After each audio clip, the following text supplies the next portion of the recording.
আমা এই দেখো বাজারে কি সুন্দর ফুলকপি উঠেছে, একটা নিয়ে আসলাম চয়েস করে। খুব সুন্দর তো ফুলকপিটা। তা কি খাবি ফুলকপি দিয়ে? কি করবে বলো? তাহলে নিরামিষ একটা রেসিপি হোক, ফুলকপির রোস্ট। সেটা কিরকম খেতে হয়? সেটা রান্নাটা করি, খেয়েই দেখবি। এ দেখুন বন্ধুরা, ফুলকপিগুলো আমি বড় বড় করে কেটে নিয়েছি। কেটে এবারে এটা নুন দিয়ে ভাপিয়ে নেবো গরম জল করে।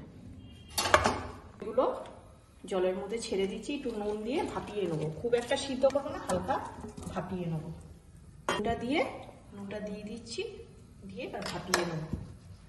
বন্ধুরা, এই ফুলকপিগুলো হালকা আমি ভাপিয়ে নিয়েছি। এবারে জলটা ঝরা দিয়ে দেবো। তেলটা দিয়ে দিচ্ছি।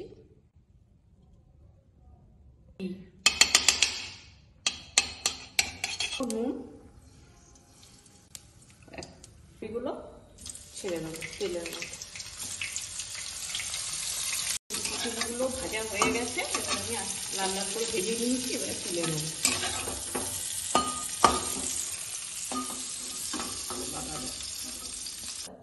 একটু তেল দিয়ে নেবো, তেজপাতা ফোড়নে দিয়ে দেবো। তেলটা গরম হয়ে গেছে, তেজপাতাটা ফোড়ন দিলাম। আর দেবো গোটা গরম মশলা। এর মধ্যে আমি দারচিনি, এলাচ আর লবঙ্গ নিয়ে নিয়েছি। এটা তেলের মধ্যে ছেড়ে দেবো। মধ্যে আদা আর কাঁচা লঙ্কা আমি বেটে রেখেছিলাম, এই বাটাটা তেলের মধ্যে দিয়ে দেবো।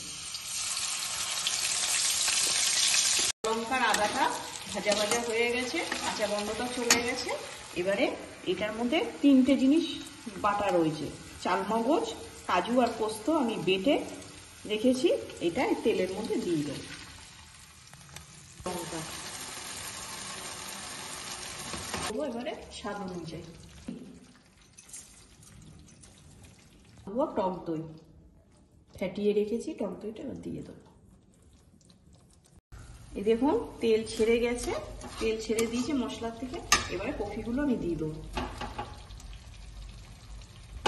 এবারে কপিগুলো মশলার সাথে মিশিয়ে নেব ভালো করে। ছিল এই বাটি ধোয়া জলটা দিয়ে দিচ্ছি।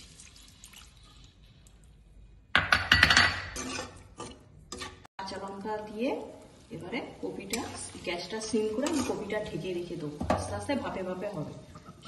ঢাকবো, গ্যাসটা সিম করে দিয়েছি, আস্তে আস্তে ভাপে ভাপে হোক। তুলে দেখি কি পরিস্থিতিতে রয়েছে। না হয়ে গেছে,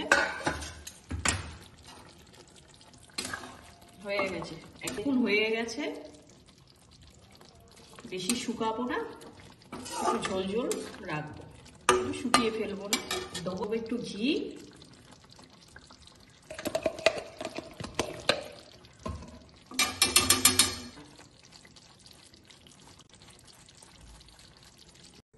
বন্ধুরা আমার রেসিপি কমপ্লিট হয়ে গেছে, ফুলকপির রোস্ট। আপনাদের কেমন লাগলো অতি অবশ্যই আপনারা কমেন্ট করবেন, লাইক করবেন আর সাবস্ক্রাইব করে আমার পাশে থাকবেন। আবার দেখা হবে আগামী পর্বে নতুন একটা রেসিপি নিয়ে। আজকে এইটুখানি, নমস্কার।